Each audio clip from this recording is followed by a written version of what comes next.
Nós havíamos parado na questão 388. Alguém quer falar alguma coisa sobre o que nós comentamos até aqui?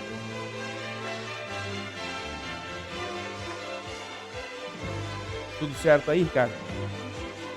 Ok. Bom, estamos estudando simpatias e antipatias terrenas, não é? Na semana passada nós falamos da pergunta 387. A simpatia tem sempre por princípio um conhecimento anterior. Você vai ser simpático sempre quando você encontrar com alguém que você necessariamente já tenha vivido antes? Sim ou não? Não. Por que não? Pode acontecer ou não? Pode. É claro que se você encontra um velho amigo, você não sabe que ele é seu amigo de outras vidas, mas você tem afinidade. Então é simpático, ele também é você. Então isso pode acontecer, mas não necessariamente vocês tenham que ter vivido nas últimas vidas ou em alguma vida anterior juntos. Porque a simpatia se refere a valores, a sintonias, a escolhas daquilo que é interessante para um que o outro também gosta. Então não é uma necessidade que aquelas pessoas que são simpáticas tenham já vivido juntas. E é o que os espíritos responderam naquilo que na semana passada nós já vimos. A simpatia tem sempre por princípio um conhecimento anterior? Perguntaram aos espíritos. E a resposta que eles nos deram é exatamente essa. Não. Dois espíritos que se compreendem procuram-se naturalmente, sem que tenham se conhecido como homens. A compreensão é algo que os espíritos buscam. E quando há afinidade, porque gostam das mesmas coisas, isto é o suficiente para que haja sintonia. Nós vimos no capítulo do Evangelho que fala sobre famílias espirituais, capítulo 14, que as verdadeiras afinidades são as da simpatia e a da comunhão do pensamento, que formam famílias espirituais e que se mantêm antes, durante e depois da encarnação. As famílias espirituais são aquelas modeladas por isto, não por terem nascido no mesmo grupo, por terem o mesmo sangue, mas por terem afinidades em simpatias, de gostarem das coisas semelhantes e terem pensamentos que são comuns, são consentâneos, são harmônicos. Ok? Isso nós vimos na semana passada. Ficou alguma dúvida em alguém sobre este conceito? Basta levantar a mão. Vamos então à pergunta 388 do Livro dos Espíritos. Os encontros que ocorrem algumas vezes de certas pessoas e que se atribuem ao acaso, não seria o efeito de uma espécie de relações simpáticas? Não seria? Este encontro que se atribui ao acaso, não seria uma espécie de relações simpáticas? Esta semana, engraçado, em alguns dos portais de internet, quando você entra em portais de notícia, estava estampada uma fotografia. E essa fotografia tinha um crédito embaixo, dizia assim,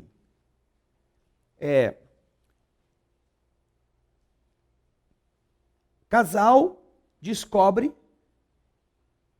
anos depois, não sei se 20 ou 30 anos depois, que já se conheciam na infância. Eles estão na praia, tiram uma foto, tem um menininho fazendo uns buracos de areia na frente, e atrás, assim, a uns 10 metros atrás, tem uma outra pessoa, um grupo de meninas, também brincando na areia. E parece que todos param para olhar para a foto. Eles não se conheciam quando a foto foi tirada. Mas depois eles cresceram, cada um foi viver a sua vida, se encontraram, se casaram, e depois descobriram que naquele dia eles estavam na mesma praia e saíram na mesma fotografia.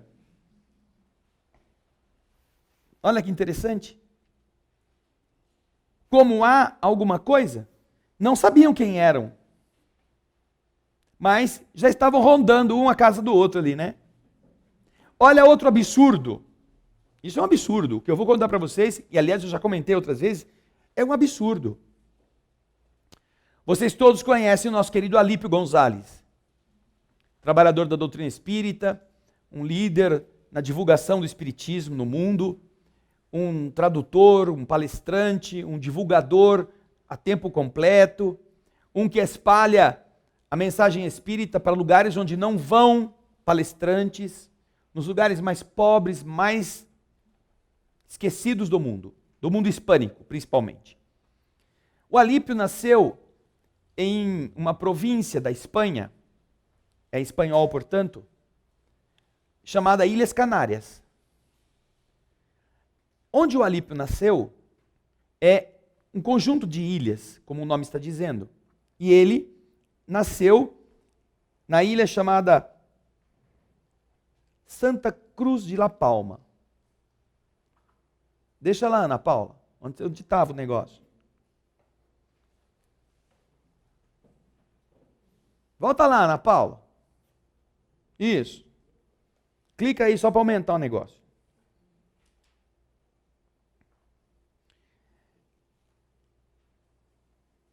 Existe a capital que está em Las Palmas de Gran Canária. Mas o Alípio nasceu numa ilha, a ilha mais a oeste no oceano, mais na direção da América, chamada Santa Cruz de La Palma. A ilha, ela tem uma cabeça arredondada e um bico do outro lado. Este bico está apontando para a Antártida, para a parte sul, e a cabeça está apontando para o norte. Neste bico existia um vilarejo. Este vilarejo era composto por 3 casas. A casa da família do Alípio, a casa do vizinho, que ficava distante, bem distante, mas era visível, e uma terceira casa, que estava vazia, não morava ninguém. Alípio nasceu ali, viveu ali. Seus familiares, eles desenvolveram suas tarefas, sobreviviam aí. Isso, Ana Paula, pode aumentar. Isso. Chamava Los Queimados. Los Queimados. Sobe a ilha, Ana Paula. E aqui, ó, tem Las Índias, Los Canários, e na pontinha está a região onde o Alípio nasceu. Aumenta um pouco a ilha. Isso, quanto mais você aumentar, mais ela vai te dar nomes. Tá bom. Isso. Nesse lugarzinho, pode diminuir um pouco, porque aí ela perde definição. Nesse local, havia 3 casas. Ali o Alípio viveu e ficou aí até mais ou menos os seus 17 anos.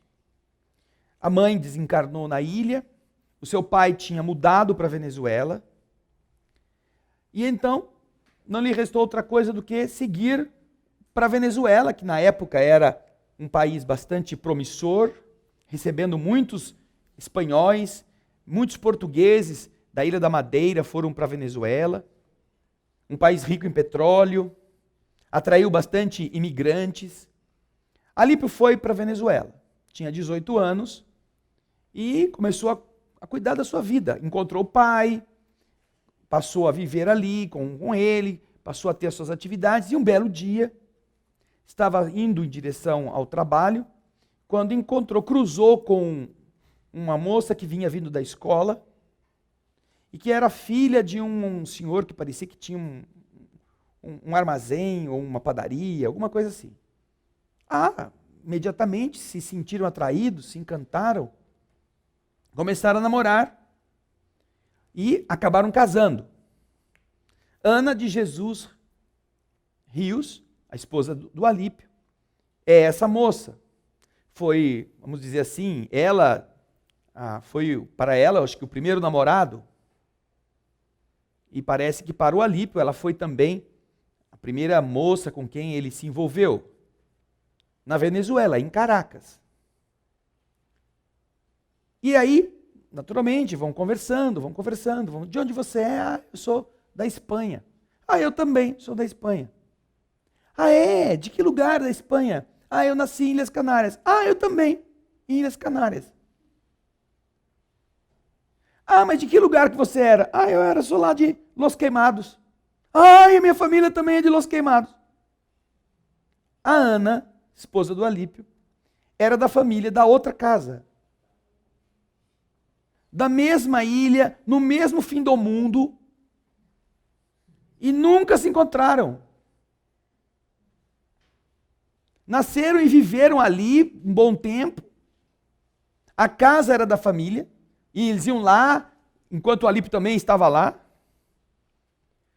Quis o destino que o Alípio saísse de lá, que a família da Ana saísse de lá, fossem para o mesmo país, na mesma cidade, no mesmo bairro, na mesma calçada, e se encontrassem anos depois. Anos depois. Não é que eles conheceram cedinho e falaram assim, quando eu crescer eu vou casar com você. Ah, eu também, quando eu crescer eu vou casar com você. E aí fica os dois crescendo, cada um esperando, onde é que você está? Eu vou te mandar o endereço, você me procura, eu te passo um WhatsApp, você vai atrás de mim. Não. Aí depois que eles começaram a ver as fotografias, aí diz o Alípio que se recorda vagamente daquela família que estava lá, que tinha uma mocinha, mas que ele nem lembra quem era. Não sei nem se ele não falou isso para deixar a Ana animada, a mulher dele. Mas ele falou, eu recordo muito distante daquelas pessoas que iam naquela casa, que ficavam ali, que ficava mais ou menos a uns 100 metros, 200 metros de distância, no meio do nada, porque é um matagal, lá é um parque nacional, porque ali há um vulcão, é uma ilha vulcânica e tem uma caldeira, então os lugares são muito escarpados. A ilha não é uma ilha plana, é uma ilha cheia de morros, de subidas, é muito difícil viver ali. Então, você imaginar que duas pessoas que vão se unir, nascem na mesma cidade, no mesmo lugar, na mesma ponta da ilha. Olha, as Ilhas Canárias são 7 ou 8 ilhas. Um podia ter nascido numa ilha, outro ter nascido na outra. Já não encontrava. Já não se encontrava, é difícil de se encontrar. Mas eles nascem no mesmo lugar, não se encontram, mudam para o mesmo lugar com as famílias deles, todos, aí lá no outro lugar, quase 20 anos depois, aí eles se encontram. Então, a pergunta dos espíritos, que Kardec faz aos espíritos é esta. Os encontros que ocorrem, algumas vezes, de certas pessoas e que se atribuem ao acaso, não seriam o efeito de uma espécie de relações simpáticas? Porque, olha, explicar isso, explicar a fotografia dos menininhos na praia lá, 20 anos atrás, e os mesmos menininhos depois se casam, e dizer que isso acontece sempre, isso é fácil de acontecer, dizer que isso é acaso, é meio complicado, né? A mesma coisa, há uma frase muito bonita de Leon Denis no livro Depois da Morte. E ele diz assim, que atribuir ao acaso a existência da vida seria a mesma coisa que você atirar as letras do alfabeto no espaço para que elas formassem um poema ao acaso. Porque são tantas bilhões de variações possíveis que é impossível considerar isso um acaso. É impossível. São 195 nações. Nascem os dois da mesma nação. A nação é composta de diversos estados, entre eles está um conjunto de ilhas fora do continente. Nascem no conjunto de ilhas fora do continente. Estas são ilhas espalhadas por um perímetro e os dois nascem na mesma ilha, na mesma época, na mesma ponta da ilha. Não se encontram. migram para o mesmo país estrangeiro, aproximadamente em épocas próximas. Vão morar na mesma cidade, no mesmo bairro, na mesma rua, se encontram e se descobrem. Isso é acaso? Então, algumas coisas que parecem ser acaso, porque as pessoas que não acreditam nestas ordens já organizadas, vão dizer, isso é acaso. Além de você não conhecer outro caso parecido, ou raramente conhecer um caso assim, você pode contar quanto isso seria, em termos de prognóstico, possível, se fosse o acaso. Daí Kardec perguntar isso. Por quê? Porque em algumas situações bastante inusitadas, até pelo inusitado, encontra-se o acaso, entre aspas, justificando certas coincidências. Encontra-se. Tanto isso é certo que as pessoas costumam desculpar-se com o acaso. Foi o acaso que trouxe você aqui. Não, mas peraí. Esse acaso está caprichoso, hein? Esse acaso está bom. Se isso for um acaso, pelo amor de Deus. Kardec, já sabendo que em algumas circunstâncias as pessoas chamam de acaso algo que, pela lógica, não poderia ser acaso, ele quer saber dos espíritos. Esses encontros não seriam o efeito de uma espécie de relações simpáticas? Relações simpáticas? Eu não sei se vocês se lembram de um filme que chamava Os Perigos de Paulínia. De Pauline. O filme você passa nervoso o filme inteiro. Porque são dois que se querem, que se gostam, que se amam, e eles estão o filme todo se procurando, e um entra por uma porta, a outra acabou de sair pela outra. Aí vai pegar o táxi, o cara vai pegar o mesmo táxi, passa um ônibus na frente, o táxi sai e eles não se encontram. E eles andam por aí o tempo inteiro, o filme inteiro é uma confusão. É um filme bem antigo, Os Perigos de Paulina. A Ana Paula está vendo aqui, tem um de 47, um de 67, parece que está no YouTube. Então há um desencontro constante entre eles. Você fica nervoso só de assistir o filme.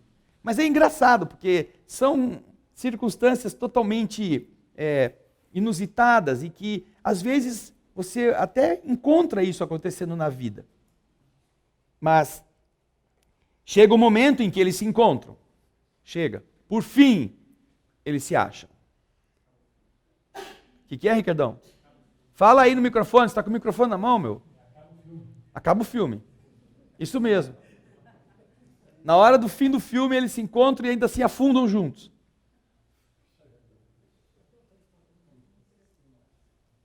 Mas é interessante, vale a pena. Bem, os espíritos explicam que isso não é fruto do acaso. Isso ainda é exatamente o efeito desse magnetismo, dessa coisa que faz com que as pessoas estejam sintonizadas em circunstâncias, em interesses, em contatos próximos. E se nós começarmos aqui a perguntar a vocês, talvez alguns de vocês tenham alguma coisa, alguma história parecida, talvez não tão assim parecida que nem a do Alípio, mas interessante para dizer, quando aconteceu tal coisa, eu não esperava, acontecia, encontrei o meu marido, minha esposa, era totalmente uma coisa que não era para ter encontrado. E depois que a gente vai terminar de ler a resposta, a gente pode inclusive comentar sobre isso. E você que está em casa, você que está participando ao vivo, se você também tiver alguma história interessante desse tipo, você poderá nos escrever, mesmo que seja rapidamente, para você nos contar alguma coisa que possa ter acontecido com essa coincidência chamada de acaso, e que na verdade nós entendemos que há a construção desses mecanismos que a simpatia, a afinidade produzem. Vamos ver o que os espíritos respondem. Existe entre os seres pensantes laços que não conheceis ainda. O magnetismo é o guia desta ciência que compreendereis melhor mais tarde. Ou seja, aquilo que se chama de acaso, como é que a gente pode interpretar no caso do Alípio? São dois espíritos que projetaram uma vida conjunta. Aí renasceram. E sabem que estão buscando os mesmos objetivos. E cada um está indo na sua direção, guiados por aquilo que projetaram. Mas quando chega o momento de se consolidar esses laços, durante a noite, durante o repouso, eles saem do corpo, se encontram. Onde é que você vai estar agora? Não, agora você vai ter que vir para cá. Eu estou morando lá em Caracas. Você tem que pegar alguma coisa, convencer seu pai e sua mãe para virem para Caracas. Aí, e aquela coisa. Eu estou morando na tal rua, assim, assim. E o espírito, se entendendo pelos laços do magnetismo, durante o repouso, eles já estão se encontrando. Não é que eles não estão se encontrando e de repente um topa com o outro na esquina. Não, eles já estão em contato entre si, nos momentos do descanso físico. Eles já estão retomando, até pela ação dos espíritos amigos, que estão lutando para organizar este projeto. Eles já estão em sintonia. E então, pode passar uma semana, pode passar 15 dias, mas eles estão, olha, agora amanhã eu vou em tal lugar, você vai lá também. Combinam isso antes de dormir, ou antes de acordar, melhor dizendo. Não se conhecem fisicamente, mas a afinidade já está unindo estes espíritos durante o repouso. Já estão atraídos um para o outro. E aí, através da ação magnética, através do amparo dos espíritos, cria-se, entre aspas, a condição. Por que você não vai? Vai lá na padaria hoje, vai, você nunca vai nessa padaria, vai lá, entra na padaria. E aí entra na padaria, tropeça, cai, derruba as coisas da outra pessoa, e aí, você, que estranho. A gente já não se conhece lá das Ilhas Canárias. Nem sabe quem é quem, nem sabe onde estiveram. Então, esses mecanismos que, numa primeira visão imediata, na ação do mundo, podem ser considerados casualidades, são manifestações de um magnetismo, de uma afinidade que às vezes já está sendo exercitada, já está sendo atraída desde o processo da reencarnação, se afinizando e se organizando ainda mais intensamente para que, no momento adequado, se dê o reencontro, ok? Então agora vamos lá, alguém aqui tem alguma lembrança, alguma situação que possa contar sem comprometer naturalmente a intimidade das pessoas? E que queira aqui dizer, basta levantar a mão. E você que está em casa também, veja se tem alguém Ana Paula, alguém que possa ter tido alguma experiência interessante a respeito dessa casualidade. Oi, deixa o Ricardo chegar com o microfone. Não é nada de paixão, mas aconteceu agora mês passado. Nós estávamos precisando de farmacêutico. Vigilância sanitária em cima, deu um prazo com multa, colocando cartazete, mais de 3, 4 meses e nada. Aí apareceu uma moça, primeiro emprego, entrou, ficou uma semana e pediu demissão. Pediu demissão? Pediu demissão. Foi entrar numa empresa em Jaguariúna e ela falou assim, o que eu quero, pesquisa e tal. Aí a vigilância falou assim, olha, já está expirando o prazo, você vai ter uma multa. 2 dias depois, o Nivaldo, que trabalha com a gente, ele mora na João Bordo do Lopes. Ele entrou no ônibus, ele com a esposa, e a esposa sentou no banco, perto de uma moça. E o Nivaldo em pé, do lado. E o Nivaldo percebeu que essa moça estava com o papel da Civisa. Papel do quê? Civisa. Civisa? Da Vigilância Sanitária. Ah, tá. Aí ele conversou com a esposa e falou assim, conversa com ela, pergunta se ela é farmacêutica. Aí a esposa conversando, você é farmacêutica? Sou. Olha, também pedi demissão hoje, estou levando na vigilância para baixo. Aí o Nivaldo conversando, então, falei assim, olha, eu trabalho lá, está precisando de farmacêutica. E do ônibus, ela me liga. Vocês estão precisando de farmacêutica? Eu falei, não. Falei assim, manda por e-mail, né? Ela falou, não, eu estou no ônibus aqui, eu estou com o Nivaldo e eu vou sair agora. E passou. E ela está trabalhando com a gente. Aí coincidiu do Nivaldo estar chegando, pô, encontrei com ela no ônibus. Aí o Nivaldo falou assim, é muita sorte, né? Eu falei, não, não é sorte, Nivaldo. Eu falei, não é sorte, isso é uma coisa espiritual, é uma coisa que estão trabalhando e não é sorte. Mas não era aquela primeira que tinha. Não, foi a uma segunda. outra. Era uma outra Tá, qualquer. Desconhecida. Desconhecida, completamente desconhecida. E tava Tá no vendo mesmo... como é bom você ficar de olho nos papéis que o povo está lendo no ônibus? Não, mas é que eu falo, olha, você pegou o ônibus, no mesmo ônibus, a sua esposa sentou no lado dela, não é coisa que aconteceu, por acaso. É Isso alguma mesmo. coisa trabalhada, entendeu? então, Foi aí. isso que eu coloquei. Você tem razão. É uma coisa recente, que não tem nada com É, paixão. não, tudo mas bem. realmente Mas muita são coincidência. fatos que demonstram que, né, dizer que tudo é coincidência, assim, né, é uma coisa meio complicada, né? Olha lá, Ana Paula. Também não é nesse caso de casamento, mas quando eu estava grávida da Ana Luísa, minha filha mais velha, eu trabalho numa escola e era o meu último dia e eu ia entrar de licença. E eu tinha um ultrassom para fazer no dia seguinte. E eu cheguei em casa, aí o João falou assim para mim, cadê a sua agenda? Falei, tá no carro? Ele falou, não, não tá. Alguém acabou de ligar que achou a sua agenda com o exame que você vai fazer amanhã. Ah, então vamos buscar. Liguei para a moça, fui buscar. Coincidentemente, ela era professora, estava procurando emprego, e eu pedi para ela me deixar um currículo. Falei, eu entrego, né? E ela foi chamada, eu saí no dia seguinte, ela foi chamada 2 dias depois. Ela está trabalhando com a gente até hoje, e assim, uma das minhas melhores amigas. E desde a primeira vez, quando eu olhei para ela, ela falou assim para mim, eu te conheço de algum lugar. Então, E é uma coisa assim, são afinidades mesmo. isso. E o marido dela, ela falou assim, eu estava passando de carro, o meu marido olhou e falou assim, nossa, é uma caixa de vídeo. Ela falou, onde se viu uma caixa de fita de vídeo? Ele falou assim para mim, ali, ó, branquinha. Ela falou, não existe caixa de fita de vídeo branca. Ah, mas eu vou ver o que é. Aí era a minha agenda com o exame dentro. Talvez, se não tivesse o exame, eu nem ligaria de buscar a agenda, porque a gente não tinha nada escrito, mas ela estava só para guardar o exame. Então, tá vendo? Como a gente começa a lembrar de certas coisas e...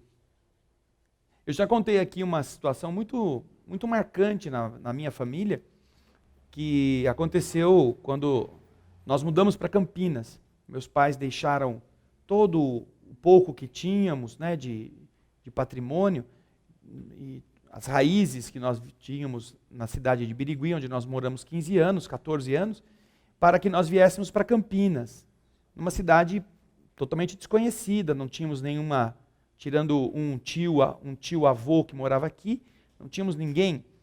Então, meus pais vieram para Campinas, principalmente meu pai antes, para arrumar um lugar para a gente morar e trazer os 3 filhos, porque o sonho era que nós tivéssemos aqui uma escola mais adequada, com maior quantidade de opções.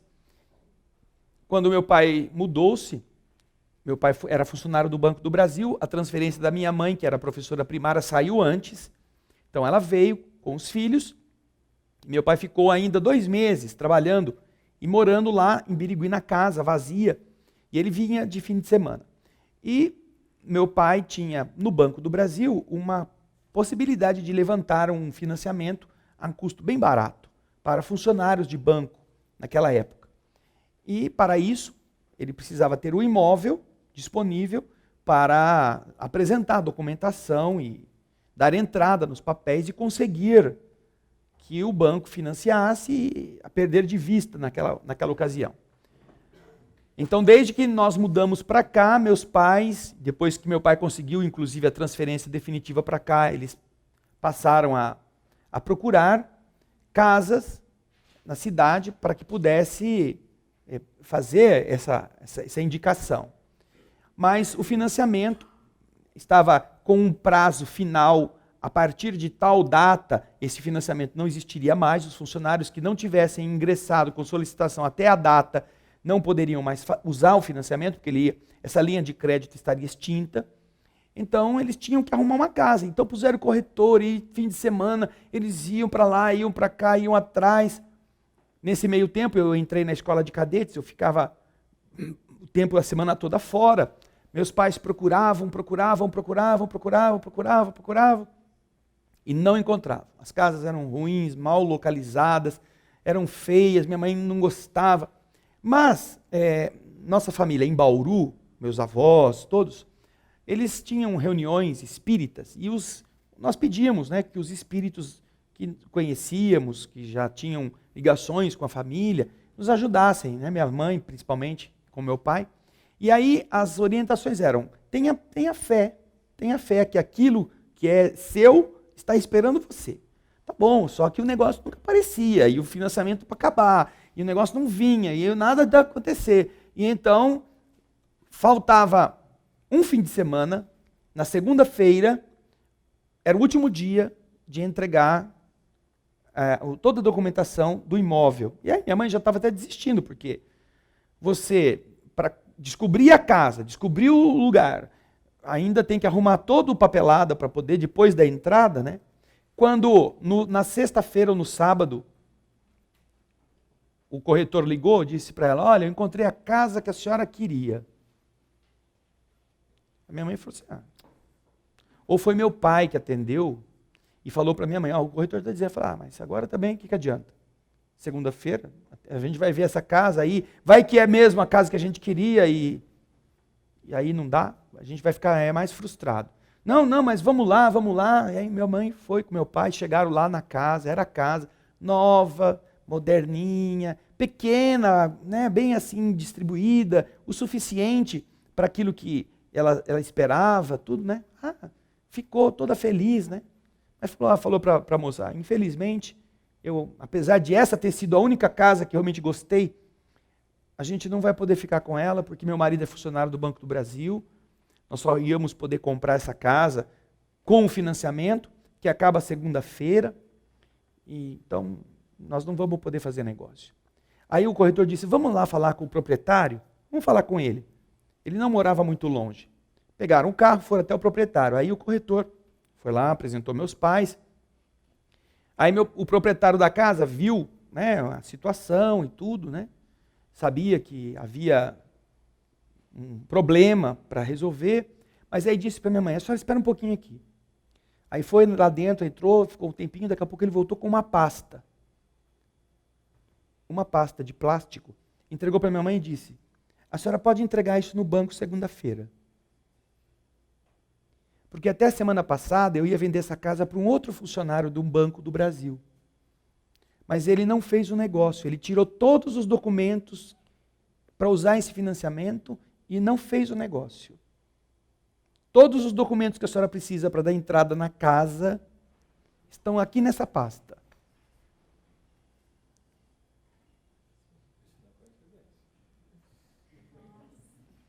Segunda-feira, pergunta se ela quase não beijou o homem, né?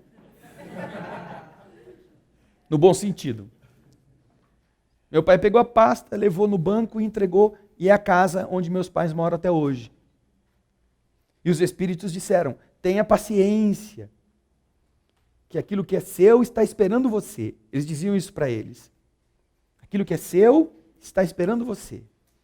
E você foi testado até o último gole da paciência possível.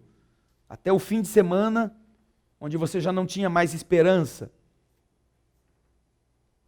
Então, estas são coisas que, certamente, não podem ser consideradas coincidências. E as pessoas, às vezes, desistem no meio do caminho. Elas, ao invés de lutarem até o fim, elas desanimam, elas recuam, elas não vão até realmente o fim. Quando você entende que Deus tem caminhos que você não compreende para fazer aquilo que você pode encontrar, você luta até não ter mais esperança. E é isto que os espíritos estão dizendo. Existem caminhos, o magnetismo é uma força tão intensa que nós ainda não compreendemos como ele se estrutura. Fala, Júlio. Deixa chegar o microfone aí. Eu, há uns anos atrás, um bom tempo, eu tinha um relacionamento, conheci uma garota, tinha um relacionamento muito forte com ela. A gente gostava muito, né? E eu trabalhava no comércio, e esse comércio ficava aberto até 8 horas da noite. E era uma sexta-feira. Na semana seguinte ia ser a semana que chamavam saco cheio. Isso. Que era a semana que era feriado todo. E eu não ia à aula na sexta-feira. Meu tio chegou e falou, olha, você não vai para a aula hoje? Eu falei, não, eu não vou, porque não vai ter aula. É a véspera de feriado, normalmente não se tem aula. E nós ficávamos com o dinheiro na mão do caixa, que naquela época era comum. Sim. De repente meu tio voltou, pegou o dinheiro, me dá o dinheiro. Vai embora para casa que não tem movimento. Eu falei, mas eu não vou para a aula, tio. Ele falou, vai para casa, não precisa. Eu peguei e fui, tomei banho e fui para casa da minha namorada, porque não ia ter aula. E isso já era 6h30, mais ou menos, quando eu saí do trabalho. Sim. Depois que eu saí, quando foi umas 7 horas, meu tio tinha problema de gota na perna, mas ele estava bem. Inflamação de cartilagem. Começou a doer a perna dele. Minha tia desceu para ajudá-lo, ligou para a casa dela, para o meu primo descer para o nosso comércio. Meu primo chegou do Coticap, era 5h30. Sim. Era 7 horas, 7h30 mais ou menos, ele desceu, porque a mãe dele chamou. E ela falou, olha, eu vou subir para fazer uma sopa para o seu pai, porque ele está com dor na perna. Tá. Quando foi 8 horas, houve um assalto, assassinaram meu avô e esse primo. Sim. E depois de um tempo, uma questão de 2 anos, relacionamento com essa pessoa que eu tinha acabou, ela foi para outro país. Sim. Tá? Minha tia recebeu uma carta do Chico Xavier, inclusive, do meu primo, recebeu uma mensagem. Uma mensagem. Então eu acho que foi um relacionamento que me tirou dali. Não só o relacionamento, né? Porque pelo relacionamento até você ficava lá um pouco mais. Eu né? ia estar lá. Então, uniram-se muitos fatores para que você pudesse, naquela circunstância, não estar presente. E também o seu meu pai, primo, né? É seu pai que tinha... Era meu avô. Seu avô. E meu primo Isso. estivesse no meu lugar. Exatamente. Que era o momento dele, eu não sei. Então, nós observamos que existem muitos fatores que levam pessoas a serem retiradas das situações e outros fatores que às vezes levam a pessoa a ser colocada na situação, não é? Que às vezes as pessoas dizem que foi o acaso, mas que na verdade, uma vez houve um acidente muito feio com um ônibus de estudante que caiu de uma ponte lá em Minas Gerais. O Chico Xavier ainda era bem jovem, um acidente que morreram todos os estudantes afogados no rio, não sei se era o Rio Grande, quando foi atravessar a ponte. Famoso. Foi o Rio Grande? Isso. E então, quando perguntaram para o Chico disse, olha, mais ou menos acho que a história foi assim, eu ouvia os espíritos chamando os nomes dos que iam entrar no ônibus. E quando aparecia alguém que não era para estar naquele desencarne coletivo e que ia tomar aquele ônibus, as entidades que sabiam disto estavam fazendo as coisas para que essa pessoa não entrasse no ônibus, que ela perdesse o ônibus, que ela tivesse uma dor de barriga, que ela tivesse algum problema, porque não havia naquele momento a previsão de que ela precisasse estar naquela situação de desencarne coletivo, no caso específico desse que o Chico está contando. Então nós observamos que há algumas vezes coisas inusitadas em relação a não é possível que seja o acaso. Gente que ia embarcar no avião e que por algum motivo, né, perdeu o voo ou não quis ir, né? Lucas. O caso do meu filho, André, ele ia pegar o avião, só que estava cansado, mudou a passagem, o avião que ele ia pegar caiu. É, Incrível, né? exato. E assim nós temos muitas coisas que acontecem. Fala aí, Raul. Você não vai contar nada de Ananindeua? Ah, tá bom. Ok.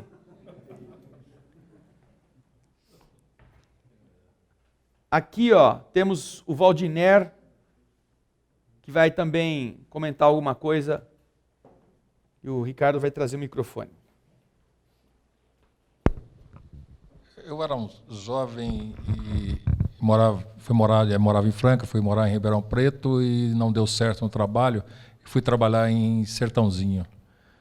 Só que tinha uma outra pessoa que já estava, ou seja, fui cobrir um lugar. Se ele não fosse, eu iria continuar na empresa.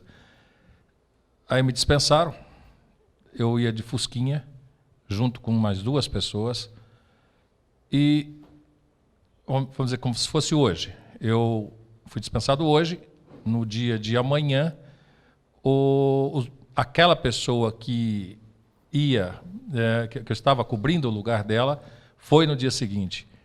Na volta do trabalho, passou uma Scania em cima do Fusquinha e viraram pastel. Aí eu pergunto a você, a gente realmente substitui, deixa outro ir no nosso lugar? Não foi você que fez isso, né? Foi o seu patrão que não quis saber de você. Não é? Porque ele, ele queria que você virasse pastel, ele teria mantido você no emprego. Não é? Você não pensou em nada disso. Ah, eu não vou hoje, ainda bem que o homem não quis a minha presença, porque eu não quero ser assassinado pela Scania. Não. Existem compromissos.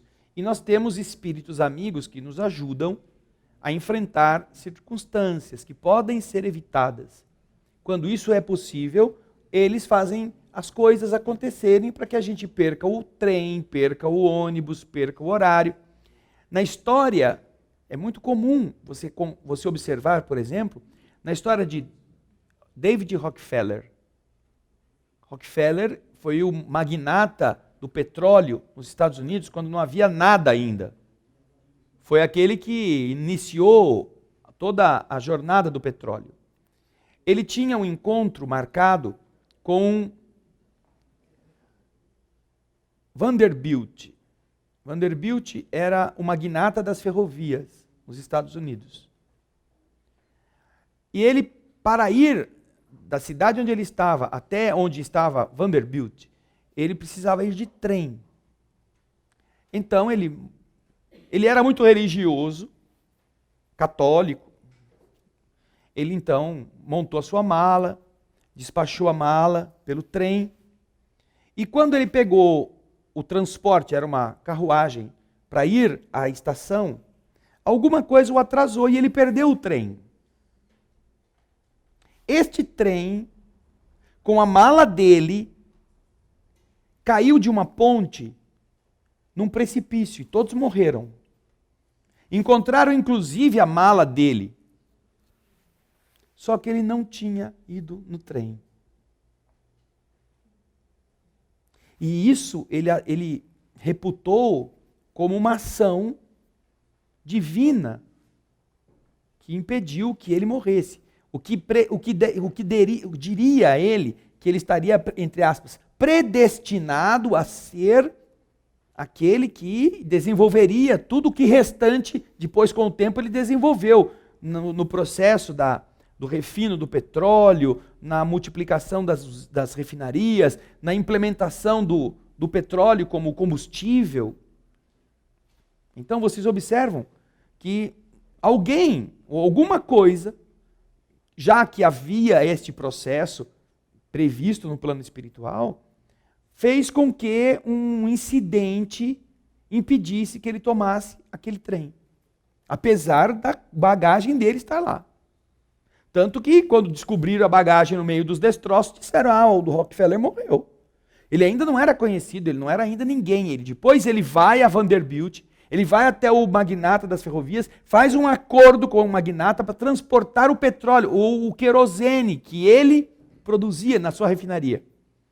Ele tinha que abastecer não sei quantos vagões de querosene por semana para garantir o preço baixo e para fazer toda a população americana, que naquele tempo não tinha energia elétrica, tivesse lampião de querosene para iluminar seus lares. Então, daí, deste volume que ele começou a ganhar mais dinheiro, é que todo o restante ele foi construindo. Então vocês vejam como isso que você está falando, isso que falou o Lucas, isso que falou o Júlio, são ações que parecem casuais, mas elas são tão inusitadas, tão anormais na nossa rotina, que você observa alguma força que por detrás organiza estes caminhos para que eles sejam diferentes. Quando isso é possível, não é? Mais alguém? Aqui, ó.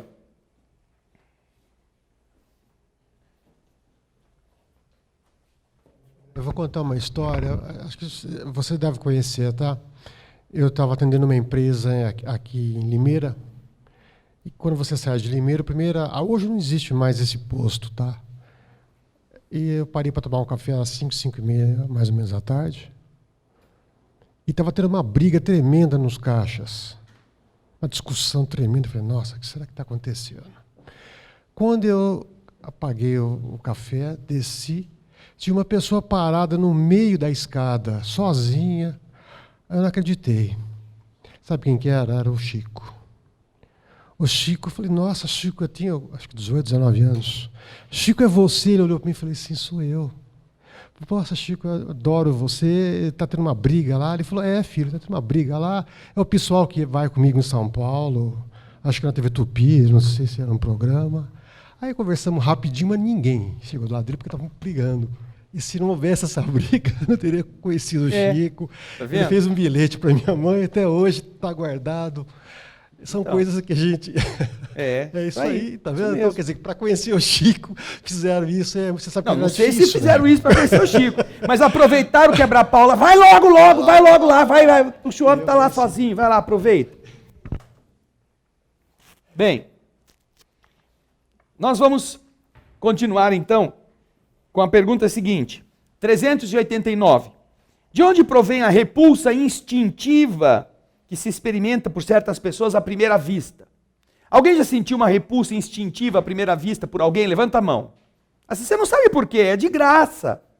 Não é que a pessoa te fez alguma coisa, é à toa. Você olha para ela, não vou com a cara dela, não é? Então, é algo inexplicável, não é racional, não é lógico, é assim, o santo não bateu, como o povo fala, né? Você vê como isso costuma acontecer com todo mundo.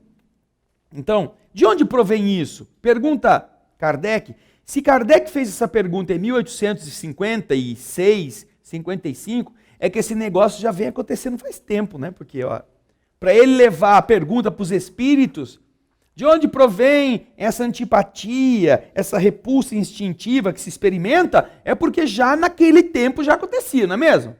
Não é? Agora, eu acho que vocês também têm alguma opinião a respeito disso. De onde será que vem isso, hein? Hein, Cícera? De onde será que vem esse negócio? Eu acho que é de outras vidas, de sintonia que não bate. Sei lá, tem pessoas que eu sinto até asco. É impressionante, e nem nunca vi a pessoa na vida. Sim. Então, talvez a gente já se encontrou em outras vidas e, sei lá, sintonia. Vamos pensar assim.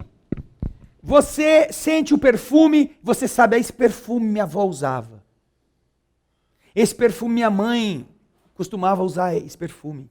Ah, e quando eu estava na adolescência, esse perfume era especial para mim.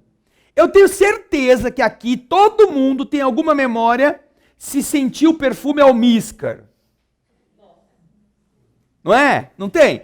Todo mundo que já sentiu o perfume almíscar uma vez na vida sabe, ah, esse perfume, a fulano era insuportável esse perfume. Não é mesmo? O almíscar é um perfuminho que ele é um oleoso, ele é um tipo de não é uma resina, porque resina vem de plantas, mas ele é um produto de umas glândulas que determinados animais possuem para marcar território. E essas glândulas possuem esse produto e quando você utiliza como perfume, ele dá um perfume forte e bastante marcante. Então, você passa um pouquinho, aquele negócio fica um mês com você, com aquele negócio. No começo é gostoso, não é? É um vidrinho pequeno, não é? Quadradinho, retangular assim. Como? Da Coty? Isso, é. Ainda existe esse perfume até hoje, né?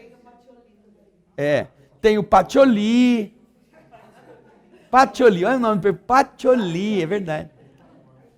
Todo mundo sabe de alguma coisa que aconteceu quando você sente esse perfume. Não é? Porque eles eram muito populares no tempo deles. Que está aqui. Quando eles eram jovens, era muito popular. No caso do Valdiner, era leite de rosa. Lá, sabe leite de rosa? Aquele leite assim. É, tô brincando, Valdiner. É, eu sei. Então você vê, você sente um odor, você imediatamente se recorda de alguma coisa, não é mesmo? Porque alguma coisa marcou você com aquilo. Seja de comida, seja de perfume, seja de música. Música também faz você marcar situações, não é? Então, veja só, se isto é algo que você sente quando você recupera da sua memória, todos nós temos uma impressão vibratória. Nosso espírito não é corpo. Nosso espírito é um decalque fluídico, pulsante. E este decalque nos acompanha. Como nós somos, como nós falamos, como nós atuamos, como nós agimos. Antes disso, nós estamos vibrando. Nós temos um campo magnético à nossa volta. E o nosso pensamento, ele emite ondas materiais, inclusive, que transmitem aquilo que nós somos à distância, para que as pessoas que recebem nosso pensamento, mesmo que não saibam de onde foi que ele veio, sintam o Patchouli que mandou para ele. Então, é a mesma coisa, é o mesmo princípio, só que na parte vibratória. Cada um de nós possui essas emissões, essa vibração. E isso é uma característica sua, como ser. Daí, você ser identificado ou identificar.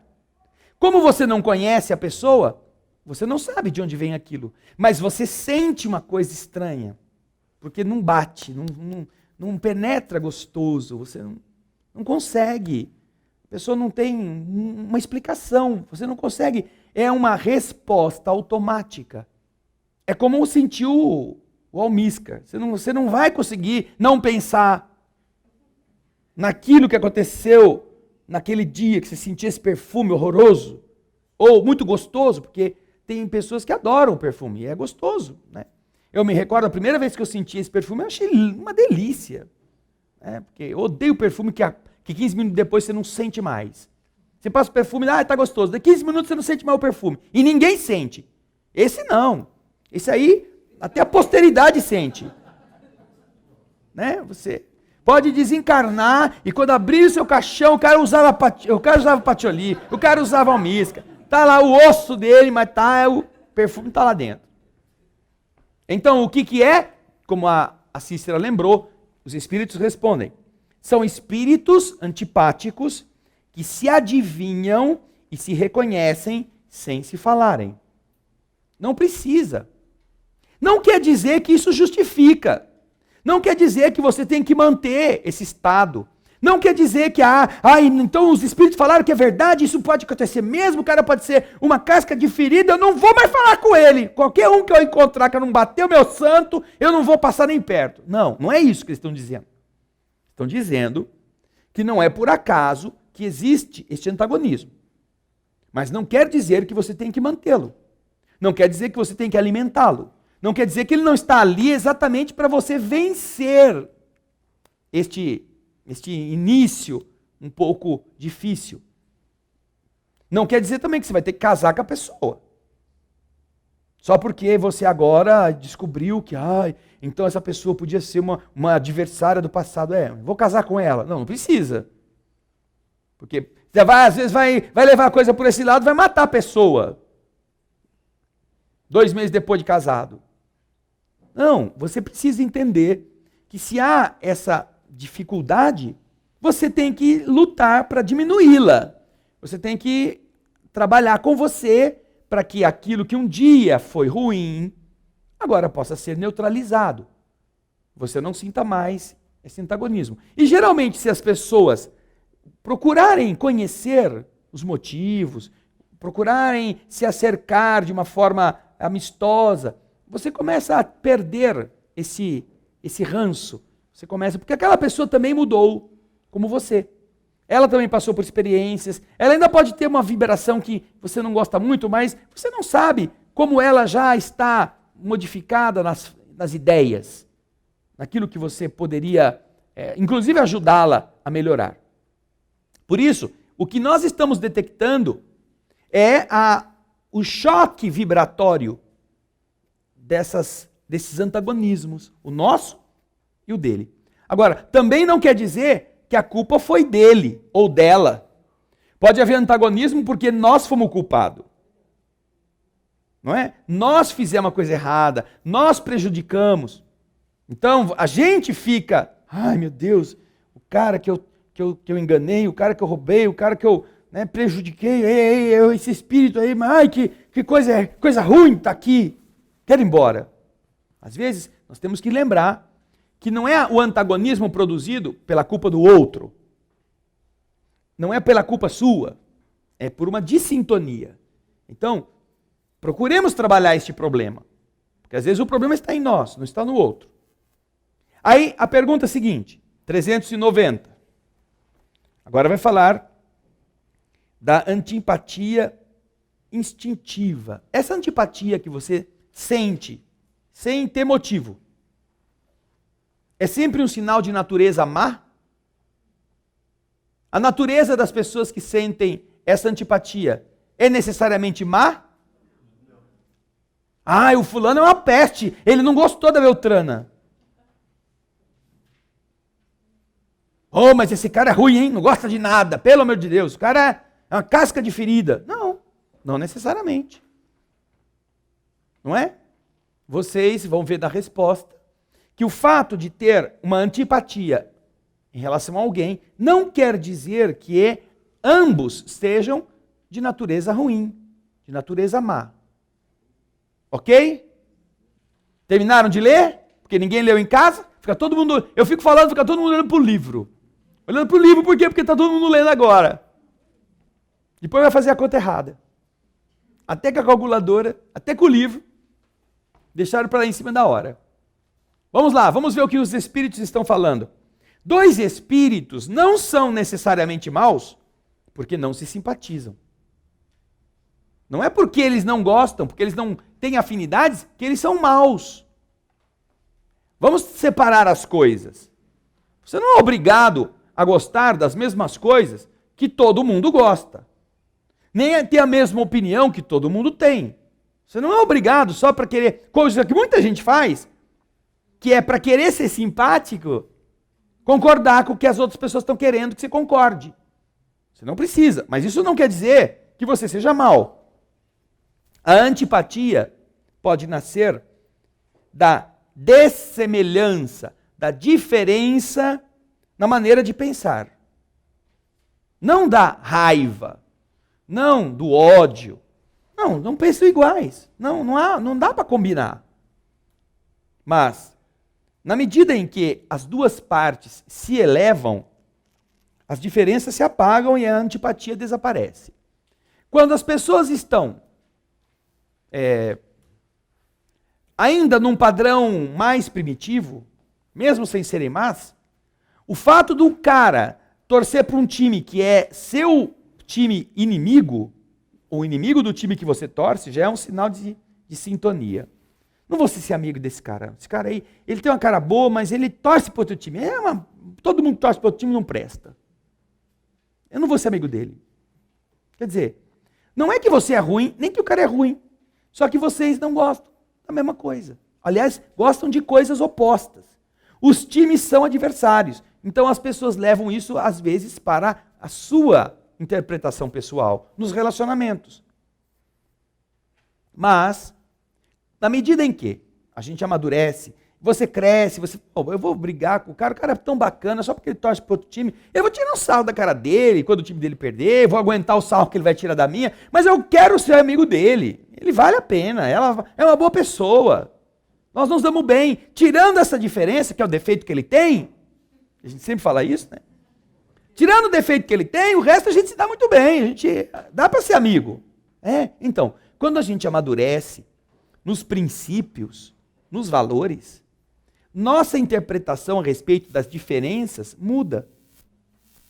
Muda totalmente. Então, aquilo que antes impedia até que você cumprimentasse, bom dia, boa tarde, boa noite, agora não impede que você se case. Você casa com a pessoa. Mesmo que ela seja do outro time. Porque houve o quê? Houve, em outras áreas, a capacidade de superação. E você vai respeitar, e a outra pessoa vai respeitar. Vocês não vão discutir sobre esse tema, para não criar atritos. Cada um vai ter a sua razão. E quando os espíritos ainda melhorarem, não vão ter mais nem por que ficar perdendo tempo com essas idiotices. Eles vão se identificar em valores, em princípios.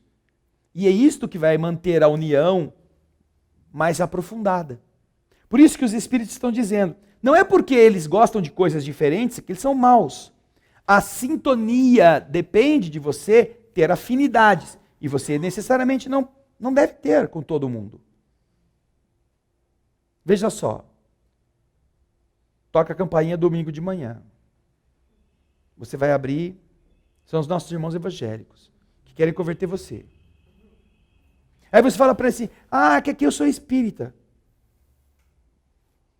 Você não é assassino, não é bandido, não é nada. Você está dizendo que você é espírita.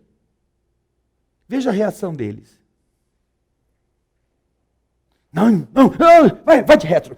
Fica com Deus. Aliás, você está precisando de Deus mesmo. Eu vou deixar nem para você comprar, vou deixar a folhinha aqui e na próxima semana ninguém passa nessa casa. Eles fazem um X vermelho na porta, assim, ó. Pronto. Aqui mora o capeta. Eles te conhecem, hein? Eles sabem que aí mora o capeta. Ou seja, veja só como é difícil, como as pessoas criam antagonismos. E isto, a mesma coisa acontecerá no sentido oposto, se descobrir ali que mora um irmão, também evangélico. Irmão, entra aqui, vamos tomar um café, irmão da fé, tudo irmão, fica tudo irmão ali. Não conhece, nunca se viram, mas porque tem um princípio religioso igual, aí se confraternizam.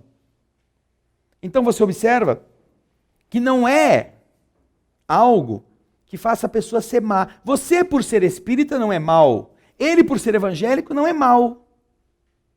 Mas a diferença é algo que não dá para combinar. Se eles estão indo lá para converter você e você já tem uma fé, não adianta. A conversa não dá. Então, vai ser difícil você conseguir transformar essa pessoa numa pessoa afim. Fala para assim, eu vou ter um jantar amanhã, vem cá você. Vocês que vieram aqui, hoje é domingo, quinta-feira eu vou dar uma festa. Estou convidando vocês, vem para a nossa festa aqui. E fica esperando, ver se ele aparece. Né? Não vai aparecer nunca. Porque não tem sintonia. Não é que ele não gosta de você porque você é pecador. Né? Mas você é de outra, você já está perdido. na cabeça, nos conceitos que deram para ele, e ele acredita. Daí ser interessante que você perceba que não é o fato de dois indivíduos não possuírem afinidades que os torna maus.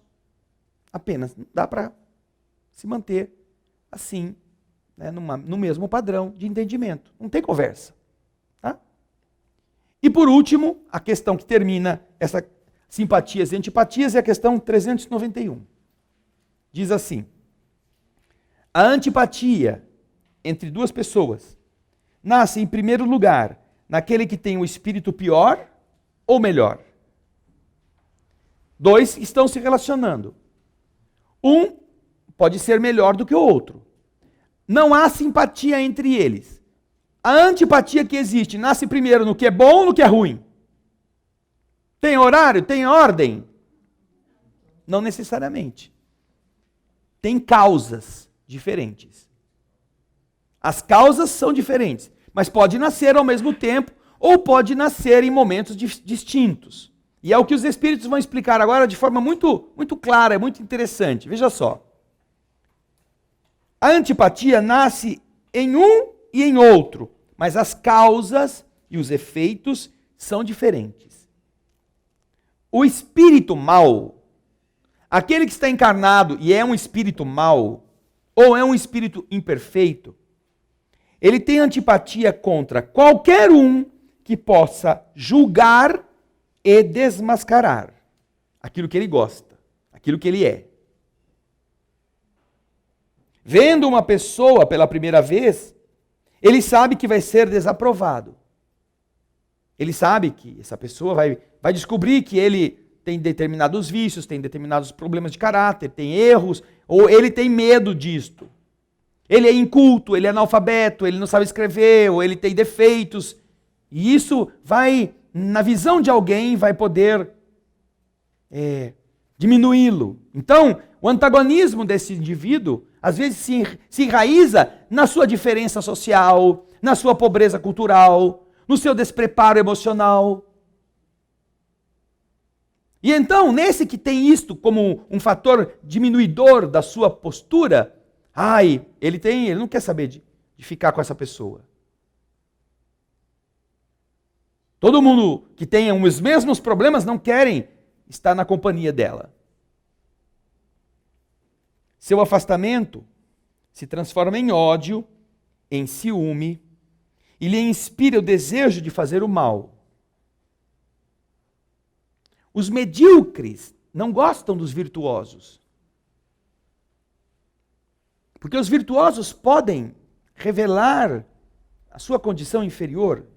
Então é mais fácil os medíocres caluniarem os virtuosos. É o que fizeram com Jesus. Por que as pessoas tinham medo de Jesus? Porque Jesus sabia. E eles sabiam que Jesus sabia. Como eles eram podres. Então todos os canais para diminuir a periculosidade dos espíritos nobres são utilizados. A intimidação, a calúnia, a humilhação, a ironia, a pressão, a traição, e quando nada disso funciona, a morte. Tem que matar esse cara. Esse cara é perigoso. Porque ele sabe como controlar a gente, ele sabe como a gente é, ele sabe quais são os nossos defeitos. O que fizeram com as pessoas que tinham dinheiro? Usaram a Inquisição, usaram a perseguição dos judeus, usaram as cruzadas para furtar os inocentes, acusando-os de hereges. Os que os odiavam porque tinham inveja de quem tinha uma vida boa, conquistada honestamente pelo trabalho, denunciavam essas pessoas. Leiam a história de Salém, as feiticeiras de Salém. Leiam, vejam, quem que eles acusaram de ser feiticeira? A senhora mais rica e a mais respeitável da comunidade foi acusada de ser feiticeira e que merecia morrer na fogueira ou enforcada. Porque era que ia na igreja, era que mantinha uma postura moral ilibada, era aquela que os outros tinham como referência para suas condutas. Veja o nome dela, Ana Paula, antes de ficar conversando aí, batendo papo.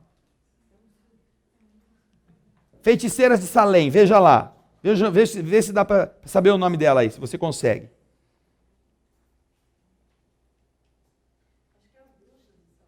Não, a feiticeira, bruxa. Isso daí é um nome também de filme, né? Feiticeira, bruxa. História. As feiticeiras de Salém, vamos lá. Vamos lá. Espera aí, Ana Paula. Caça às bruxas. Sobe um pouco. Era uma senhora. Ela tinha acho que mais de 70 anos. Aqui, ó, história, mundo, as feiticeiras de Salém. Vai lá. Nossa. Veja se você descobre o nome dela aí na Paula. Vai descendo.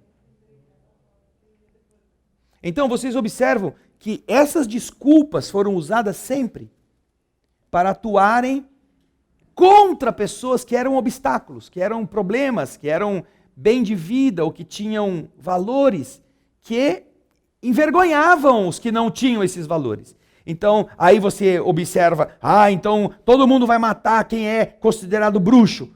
Então fulano é bruxo. Aí inventam lá algumas denúncias fajutas e todo mundo que sabe que aquela pessoa é boa, que seja bruxa, sim, a gente mata ela.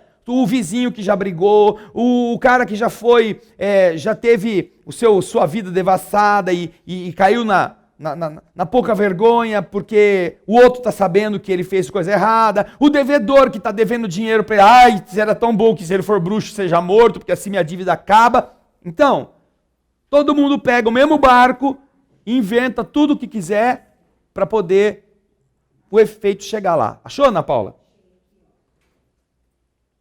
Rebecca Nursey, uma senhora de 72 anos, mãe de 11 filhos, caridosa, religiosa, foi sumariamente enforcada simplesmente porque o tribunal apresentou nos autos provas concretas contra ela. Rebecca Nursey. Então, ciúmes, rixas, inveja, cobiça, intriga, tudo foi levado para o tribunal como se fosse bruxaria. Perdeu-se qualquer consideração pelas pessoas. E aí conta o caso da Rebecca Nursey. Vocês observam então que o espírito pior, o espírito inferior, dá vazão a essa antipatia por causa desses valores, ou desses desvalores.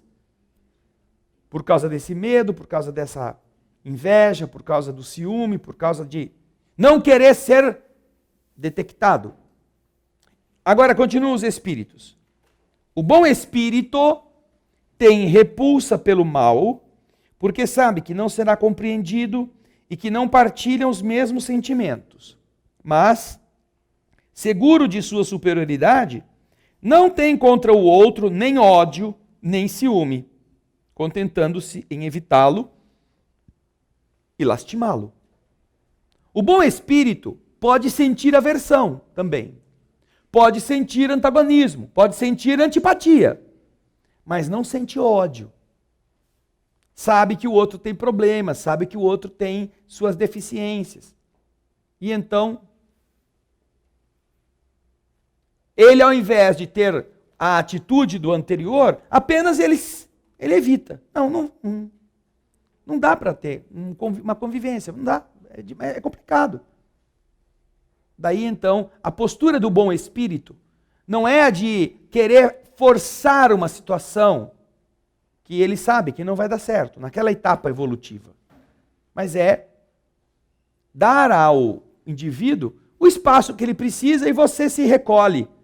O espírito melhor, deixa o outro, deixa ele lá, ele vai ser feliz lá, eu vou ficar quietinho aqui no meu negócio.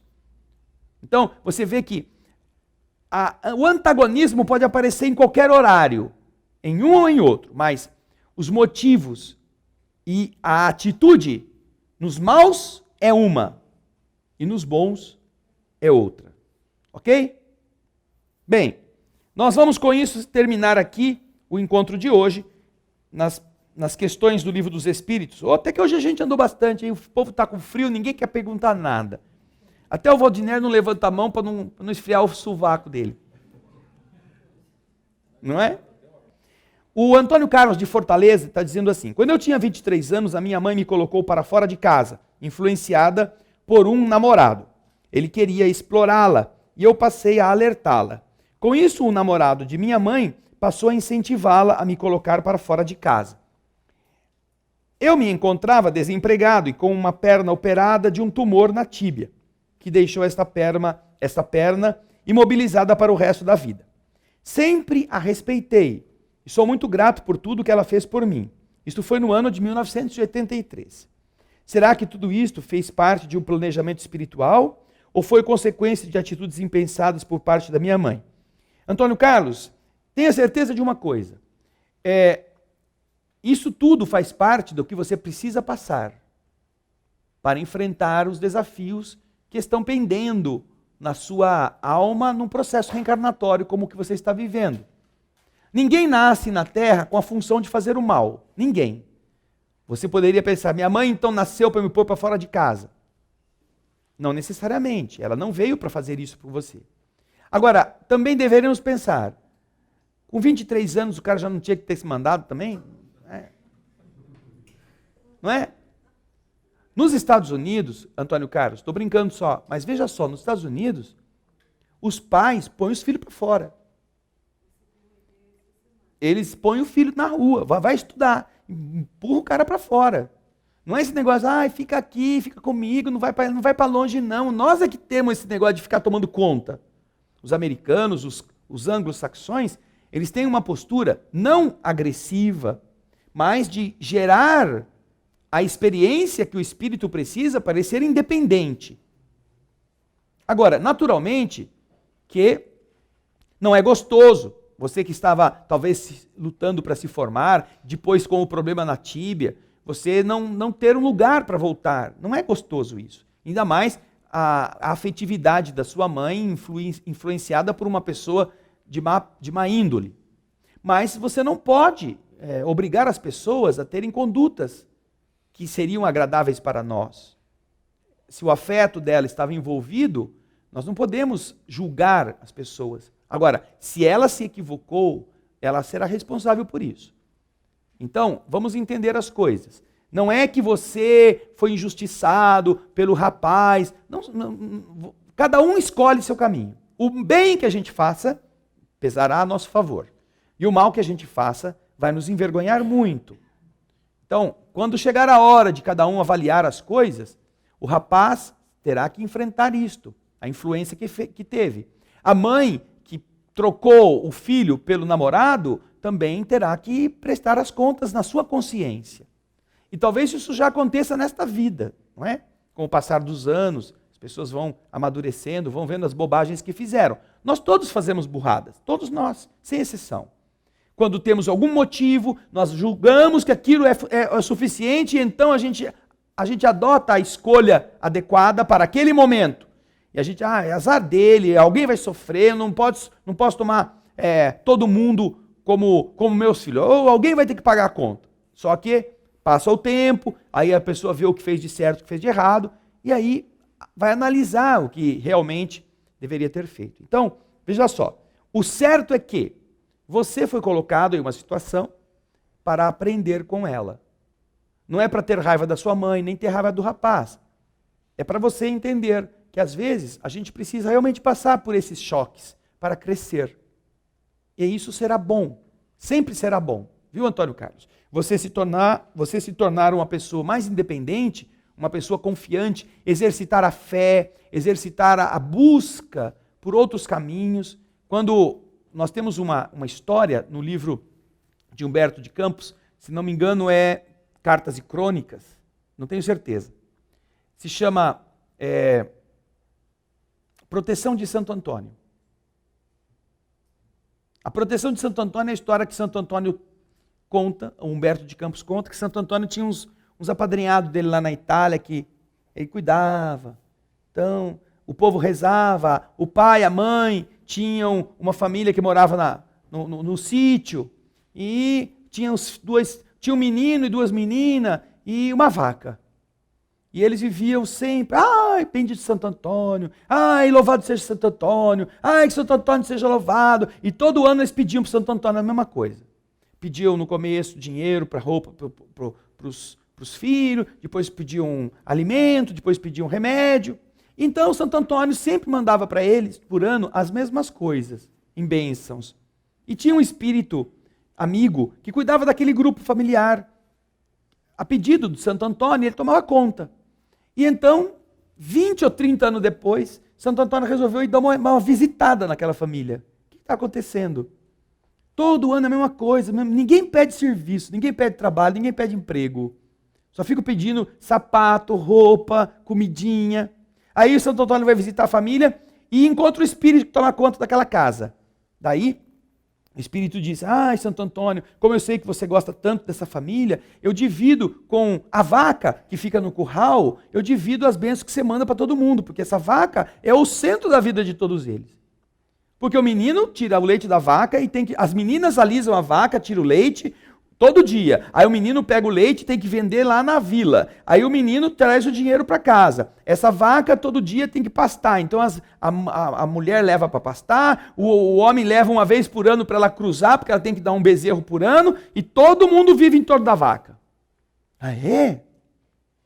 Santo Antônio olhou, viu todo mundo lá. Ninguém queria saber de pedir nada, de serviço. Aí Santo Antônio saiu da casa, o espírito foi junto com ele. Santo Antônio foi lá no telhadinho que cobria a pobre da vaca. Falou, tá bom.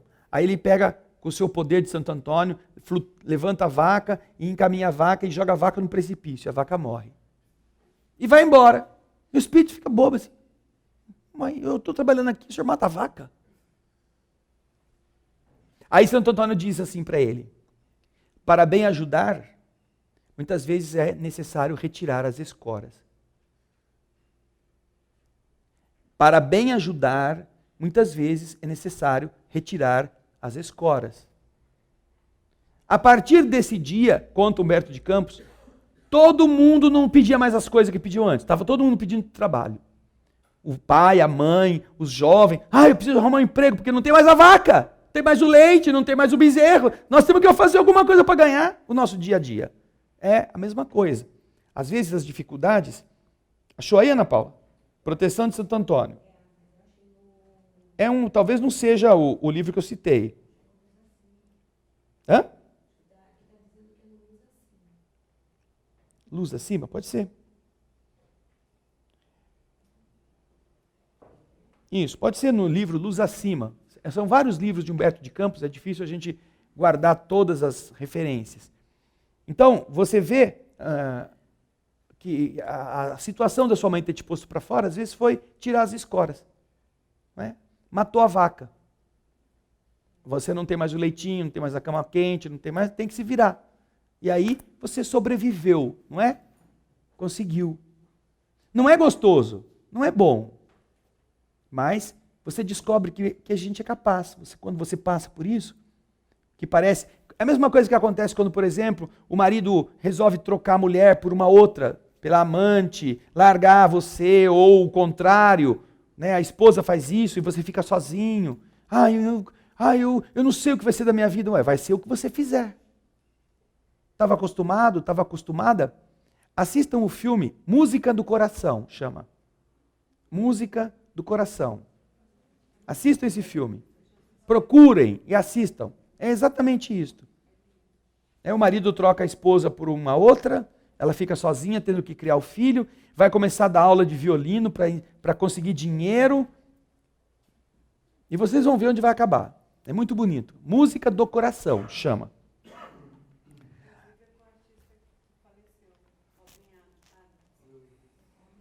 Robin Williams? Não sei se é com ele, não. É? Tá. Achou aí, Ana Paula? Luz Acima, ok. O Luz Acima é o título do livro onde está a proteção de Santo Antônio. Leiam também, é muito bacana. Qual é o próximo, Ana Paula? Vamos lá. Nós temos a participação do Luiz Antônio, ou Antônio Carlos, lá de Ceará. E a gente agradece por você nos ter escrito, Antônio Carlos. O Antônio Donizete de Taquaritinga, São Paulo. Gostaria de saber se o nosso nascimento é planejado. Então, devo entender que tudo é combinado no mundo espiritual. Assim sendo, não sobraria espaço para o acaso. Não é assim, Antônio Donizete. Nós, inclusive, já estudamos isso no Livro dos Espíritos. Nós vimos que o mundo espiritual planeja as linhas gerais da reencarnação. Nós todos planejamos as linhas gerais. Naturalmente, quanto menos é importante, do ponto de vista coletivo, aquela reencarnação, menos necessário será planejar todos os detalhes. Uma pessoa que é um espírito em razoável atraso e que precisa renascer para enfrentar as lutas de cada dia, poderá renascer em qualquer ambiente hostil e ali ele vai ter tudo que ele precisa. Então, qual é a linha geral? É pobre, é doente, é perdido no mundo. Nasce ele lá. Ele está na faixa dos espíritos que precisam passar por essas experiências assim. Ele vai passar fome, ou ele vai ter doença, não vai encontrar remédio, vai ter que pedir esmola. É o que, a princípio, a seu estado está precisando. Mas todas as vezes que a encarnação já se faz de um espírito mais avançado, um espírito que tem tarefas específicas em processos de evolução e envolvem isto com outras pessoas, aí sim, o mundo espiritual já tem condições de observar padrões muito mais explícitos nos processos que ele tem que enfrentar, balizando as etapas. Não que ele não possa fugir, não que ele não possa sair dali. Allan Kardec, quando descobre que ele tem uma missão, e isso está nos seus depoimentos no livro Obras Póstumas, ele pergunta: mas se isso é uma missão, o que acontecerá se eu falhar? Kardec pergunta isso para os espíritos. E os espíritos respondem para ele: outro te substituirá. Não pense você que só porque você tem essa missão aí que você não pode errar, não pode falhar, não pode fraudar, não pode cansar e eu vou querer pescar baleia lá no mar do norte e sai e larga tudo. Pode. Mas se você fizer isso, outro te substituirá. Ou seja, para outro substituir Kardec, já devia estar encarnado, já devia ter sido preparado, já devia ter tido toda a base importante para fazer, pelo menos em parte, o que Kardec havia sido colocado para fazer. Não é improviso. Ai meu Deus, Jesus confiou em Kardec, agora ele pulou fora. Quem que a gente vai pôr lá? Vamos atrás de alguém. Não, nem nós que somos encarnados fazemos isso. Você vai fazer uma festa bem organizada, convida todo mundo, tá tudo certinho, e aí você fala assim: vamos arrumar um gerador. Mas por que gerador? Porque isso é acabar a energia. Mas você acha que vai acabar a energia? Não, eu não acho. Mas esse acabar a energia. Tudo que está aqui, lâmpada, baile, tudo que nós temos aqui é movido a energia. Geladeira, fogão. E aí, vai ficar todo mundo no escuro? Vai todo mundo olhar para mim e falar: e aí, o que você vai fazer? Vou ligar o gerador. Tá o gerador lá. Mas não acabou a força, ficou o gerador parado. Tá vendo? Você não precisa do gerador. Eu falei: mas se tivesse acabado, estava ele aqui. A mesma coisa os espíritos fazem com muito mais razão. Eles planejam. Então, nesses casos, quando a reencarnação tem outros objetivos, existe um planejamento mais específico. Mas com a reencarnação mediana, os espíritos explicam, está no Livro dos Espíritos, que o que está definido, geralmente, é a moldura do quadro. O quadro em si vai ser pintado pelo interessado, dentro daquilo que ele precisa, daquilo que ele precisa passar. Tá bom? Antônio Donizete, muito obrigado. É a última esta? Não? Não, então, nós vamos deixar a pergunta da Filomena para a próxima semana, porque nós já terminamos o nosso horário de hoje. Ela também comenta sobre a sua vida, o seu passado, e conta as ligações que teve naquilo que se chama casualidade. Nós vamos tanto da Filomena quanto da Alessandra de Praia Grande, da Vilma Labella de São Paulo, que cita o livro de Dr. Bezerra de Menezes, o Tragédia de Santa Maria, e a Marta de Mônaco, ela também está conosco aqui, o Francisco de Campinas, que conta também. Nossa, tudo isso, Ana Paula? O povo está em casa, no quentinho, né? Aí dá para participar, né? Legal. Nós vamos deixar então os comentários para a próxima semana, uma vez que nós temos que encerrar o encontro de hoje pelo nosso horário, tá bem? Nós agradecemos muito a participação de vocês, gostamos muito que isso aconteça, temos interesse que as pessoas realmente pensem, perguntem, e na semana que vem nós começaremos a responder e a comentar aquilo que vocês deixaram hoje e que eu pensava até que não vinha ninguém para falar nada, né? Tivemos alguém aqui que pediu para fazer pergunta, que eu também não pude deixar. O Valdiner, que levantou a mão dele, eu também não pude deixar. Na semana que vem, escreve, para não esquecer. Aí você vai fazer, uma semana eu já esqueci. Escreve no papel aí, para você não esquecer, Valdiner. E agora, nós vamos fechar os olhos para a prece. Obrigado, Jesus, por tudo aquilo que nós, ao pensarmos a respeito, lembramos, sentimos e podemos organizar em nossos pensamentos para compreender os fenômenos da nossa vida, o porquê das coisas. Obrigado por aquilo que todos temos, simpatias e antipatias, que saibamos ampliar as primeiras e corrigir as segundas, que saibamos olhar as pessoas difíceis não como adversárias, não como obstáculos, mas como oportunidades de diminuir antagonismos. Que não desperdicemos nenhuma delas, que nossas atitudes todos os dias representem a vontade de sermos melhores, independentemente do que os outros vão pensar a nosso respeito. Obrigado por aquilo que os espíritos amigos fazem enquanto estamos estudando, pelo carinho com que se debruçam sobre os nossos problemas, que intuem nossas mentes, que visitam as casas de todos os que estão em sintonia conosco, que retiram espíritos aflitos, que deixam vibrações renovadas, que utilizam as energias boas para recolhê-las e atuar em favor de doentes, em hospitais, em lugares abandonados, que usam as nossas vibrações de amor para espalhar amor no mundo em que estamos. Obrigado por esta grande teia luminosa que abarca toda a Terra e que pode contar com cada um de nós como pequenina força, como um raio que nessa teia espalha a tua luz nas diversas direções. Obrigado, Senhor, por podermos voltar aos nossos lares com o coração cheio dessas vibrações de carinho.